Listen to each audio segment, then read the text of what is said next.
guys, copyrights. So a copyright is the ownership that gives you the right to reproduce or publish a song or artwork like a photograph or a book. So a copyright is something that you own regardless. As soon as you create the beat or the words to a song, it's the sound recording. It's the underlying master of the body of work. And you own it when you create it, as long as you're the creator. But you register it with the Copyright Office in Washington, D.C. And the reason that you do that is so that if somebody were to steal your music, and let's hope that never happens to you, but if somebody were to steal your song or your beat or a piece of your song, it would give you the right to sue them in court. Not only sue them in court, but get your legal fees taken care of and sue them for damages, which means you could get back some of the money that it cost for them to steal your song. And that's kind of important. You know, there is such a thing as the poor man's copyright.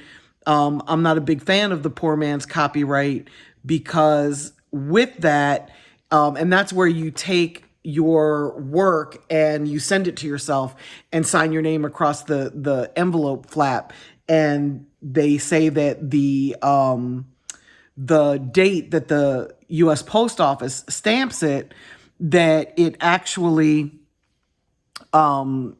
gives you proof that you own that song. Well, it gives you proof of the date and time in most cases, but it doesn't necessarily allow you to retrieve your legal fees when you sue. So I'm just not a big fan of doing it that way. I'd rather you be able to sue somebody for the amount of money that it costs you to sue them and to get damages from them. I mean, after all, if they're going to steal your music, you should be able to go balls to the wall against them. So you register your music with the Copyright Office, and you can go to copyright.gov to understand more about this. There's also a really great article at djbooth.net. It was written by an attorney in Atlanta called John Say. He spells his last name S-E-A-Y. And it breaks down the copyright, like how to file the copyright yourself. It even has screenshots of the actual website showing you how to do it so that you can be on your phone reading how to do it with your computer screen in front of you, actually doing it. So it costs you somewhere between $55 and $85 to register, depending on whether a song is already published or not published, meaning out in the world. If it's unreleased, it's going to cost you a little bit more. And you can register a body of work.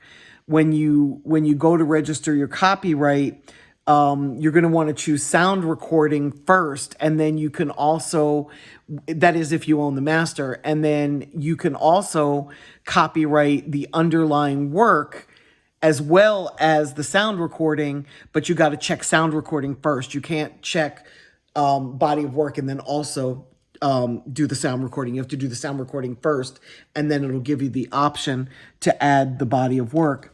And again, that's for people that actually aren't signed to a record label and do own the sound recording. And when you file, you can file for, if you're an artist, for like 10 songs at a time or a bunch of beats all together. And I recommend that you do this.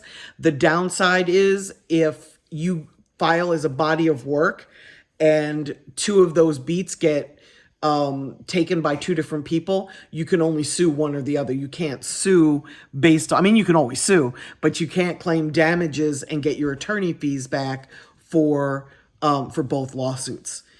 But the thing about a copyright is that registration proves your ownership. And it's part of what you're supposed to do as an artist. And I know a lot of artists don't copyright their work because if they do it individually, it can cost you $55 per song. So 10 songs would cost you $550. And that's a budget for something else for a lot of artists.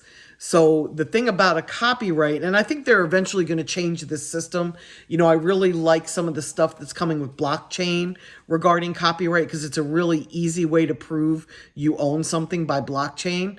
But we're not quite there yet. So if you're going to copyright your work, I would absolutely suggest that you do more research on this. I would read John Say's article at djbooth.net. I would call the copyright office if you have questions. I would go to copyright.gov to read all about copyrights, why they exist, how to file, how much they cost, how to upload your music, or do you burn it to a CD or a jump drive and send it in, the old school way. You've got to decide all of this stuff before you do it. And again, it can be a little costly, but if you don't do it, it can be even more costly. So check it out, file your copyright, keep your ownership, and I'll see you tomorrow. Bye, guys.